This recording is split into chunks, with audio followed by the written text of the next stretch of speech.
Manchester United set asking price for Marcus Rashford, Mason Greenwood contract extension, plus all of your latest transfer-related news. These are some of the topics we will be discussing on this evening's show. But before we get into that, please do me one small favour. Give the video a thumbs up, subscribe to the channel if you're new, and let's get straight on into it. So let's start the show off with some transfer-related topics. And we've got a bit of an update for you on Michael Olise. Somebody I like, somebody who I think is a good player, but the release clause for Michael Olise is apparently £60 million. Now, I know we paid stupid money for Anthony. What did we pay? 85 million for Anthony? So people would say, oh, well, you paid 85 million for Anthony. Why not pay 60 million for Olise? But we can't just live off the past. You know, we got absolutely stung by Ajax when we bought Anthony. Our pants were pulled down. And I think 60 million for Olise is a little bit steep. I know he's a good player, but for me personally, we desperately need one, maybe two centre-backs. We desperately need one, maybe two centre midfielders. We desperately need another striker. And we arguably need another left-back because Luke Shaw's injury-prone. He's only played 44% of Manchester United's games since he joined the club, 10 years ago? And Malacia seems to have disappeared off the face of the earth. So before we start buying wingers, I think we need to address all these other positions. And to spend £60 million on a player who is good, but might not even get in the team. If Rashford isn't sold, I imagine Rashford and Garnacho would start the season next year with Anthony, Ahmad, all these other people still waiting to get a place. Bruno Fernandes plays on the wing sometimes. I think Mason Mount can play on the right wing as well. I just don't think it's the best use of our money. If we were a Man City and we needed a right winger and we had 5 or 6 options in every other position, then great, go and spend the 60 million. But we're not a Man City. We're a team that need to rebuild. We're a team that even 3 players is nowhere near enough for me. We need probably 7 or 8 first-team players to be anywhere near the top teams. So, yeah, 60 million for me is too much. He is a good player, but for that amount of money and his injury record, I think it's a no. But let me know in the comment section, guys. Would you sign Michael Olise? Let me know what your thoughts are in the comment section below. There's a bit of a story about Bruno Fernandes, which has caught me by surprise as well. So Bruno Fernandes has been asked about his future. So this is a proper quote from this is an actual quote from Bruno Fernandes. So Bruno Fernandes is asked about his future at Manchester United and about a potential departure from the Premier League in the summer. And he says, I'm not thinking about it at the moment. Obviously, it doesn't just depend on me though, does it? A player always has to want to be here, but at the same time, you don't want him to stay. At the moment, I feel that both the club and myself want to be here, but I don't know. I find these comments a little bit weird. Like, he's saying at the moment he wants to be here, but if we lose the FA Cup and finish 7th or 8th and don't get Champions League football, I'm going to be honest, if I'm Bruno Fernandes, I'm probably going to be sat there thinking, I could go to probably most clubs in Europe would take Bruno Fernandes. Now, I know people say he's wasteful. Some people think he's not very good, but the stats don't lie. Bruno Fernandes is a quality player, and I think he would get into most teams, you know. I think most teams in the Premier League would take him, most teams in the Spanish League, in the Bundesliga. You know, Man United have had a really poor season, but he's still got 26 goals and assists he's got this season in 45 games. So he's averaging a goal or an assist every other game. That's incredible. Do I think Man United would sell him? I mean, if a massive offer came in for him, 100 million, 80 million, 80 to 100 million, I think they would, personally. Would I sell him? I mean, if a big offer came in for him, I probably would, but we're talking like, you know, stupid money. You know, if a Saudi club came in and said, we'll give you 100 million for Bruno, you'd have to take it, wouldn't you? Will that happen? Probably not.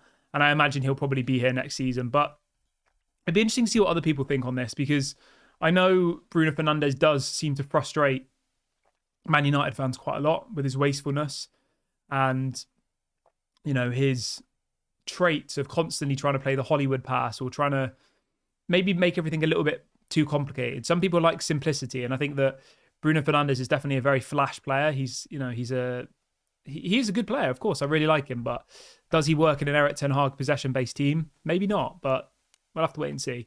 Now, over to Mason Greenwood. Now, this is interesting. So there's some breaking news that literally came out about 10 minutes ago, right? And the headline is that Manchester United have apparently informed Mason Greenwood that they have triggered his 1-year contract extension. So for anybody wondering what this means, Mason Greenwood's currently got 1 year left of his contract, right? So in a year from now, he'll be able to leave as a free agent. But Manchester United have just triggered an extension, which means that he now has 2 years left of his deal. Now, there's two ways to look at this. One way is Ineos want to bring him back, which I personally think is unlikely, but it is possible. And the other reason is because they want to, make sure there's more value in the player. Because if a player's only got 1 year left of his contract, obviously that makes his value less, because the other clubs will say, oh, we'll just wait until next year and sign him for free. Whereas if there are clubs who want to sign him this summer, Man United will still have a 2-year contract with him, if that makes sense. And we know that Juventus are interested. There's another story this evening saying that apparently Atletico Madrid are really interested. And apparently Manchester United are asking for 30 to 40 million pounds for Mason Greenwood. That would obviously go down as 100% profit in the financial fair play books, because obviously he's come through the youth academy, which would really, really help our financial situation this summer. And I think we'll talk about Rashford in a minute, but he's another player who, if we were to sell Rashford and Greenwood this summer, say for a combined fee of 100 million, just to keep it simple between them, maybe say 30 million for Greenwood and 70 million for Rashford, that money would help us incredibly. It really, really would, because that would be 100% profit. Both of those players have come through the youth academy. Neither of those players we've paid a transfer fee for, so it would be 100% profit, and it would massively help us. And it would effectively allow us to completely rebuild our whole squad. Now, do I want it to happen? I think Mason Greenwood, if you can get 30, 40 million for him, take it. Marcus Rashford, if we could get 70, 80 million for Marcus Rashford, I would take it. And the headline today is that apparently Manchester United will listen to offers as long as they're over 70 million. So the price tag has been set, 70 million pounds or above for Marcus Rashford. Now, I've seen some people saying on Twitter, people are saying, how the hell are we going to get 70 million for him? Okay. That's one side of it. He's only scored 8 goals this season across all competitions, which is not very many, is it? 8 goals. Then the other side of it is saying, well, we spent 100 million euros on Antony. Surely Marcus Rashford's worth more than Antony, which I would agree with. So 70 million sounds like a lot to some people, but if you compare that with the money we've spent on other players, we spent 70 million on Rasmus Højlund. Let that sink in. Rasmus Højlund could become a world-class player, but he's not had a world-class season in his career yet, not one, whereas Marcus Rashford has had some good seasons. So for us to spend 70 million on Rasmus Højlund, who I think scored 7 goals in the Italian league last season, and then to go and sell Marcus Rashford, who scored 30 goals last season, for the same amount of money, it doesn't really make sense. But the thing we also have to consider is obviously Marcus Rashford's on 350k a week. That's about £20 million a year in wages. And most clubs aren't going to want to pay that. So there's all these things that you have to factor in. Rasmus Højlund, I think, was on a really small wage at Atalanta. So even though we gave Atalanta £70 million, the amount of money we were paying in wages was quite low. So it kind of levels it out a bit. But would I sell Marcus Rashford? If we're going to continue seeing the Marcus Rashford that we have this season, moping around on the pitch, not tracking back, going out clubbing, drinking, I would sell him in a heartbeat, because we don't need people like that at Manchester United. We need people who want to be here, people who are going to play for the badge every single game. Even if they're out of form, they're going to track back, they're going to tackle people, they're going to give 150% for Manchester United, right? And I don't think that Marcus Rashford is in that headspace at the moment. If I could have Marcus Rashford in the right headspace, in form, I would keep him, because he's a quality player. But I don't know. I just don't see how we're going to come back from this. I'll be honest with you guys, right? If I'm going to give my prediction, which you may or may not want, I think the most likely outcome here is that Erik ten Hag will be sacked. A manager like Gareth Southgate or Thomas Tuchel will come in, and then Marcus Rashford will suddenly perform again next season. And then it will be the season after that where we see this same Marcus Rashford. And I think it will just go in cycles. Every 1 or 2 years, he has a good year, and then the next year he doesn't look interested, and then he has a good year, and then he doesn't look interested. And I think that's just what the rest of Marcus Rashford's career is going to be like. But let me know what you think. Do you disagree? Maybe you have a different opinion. Always interested to see what other Manchester United fans have to say.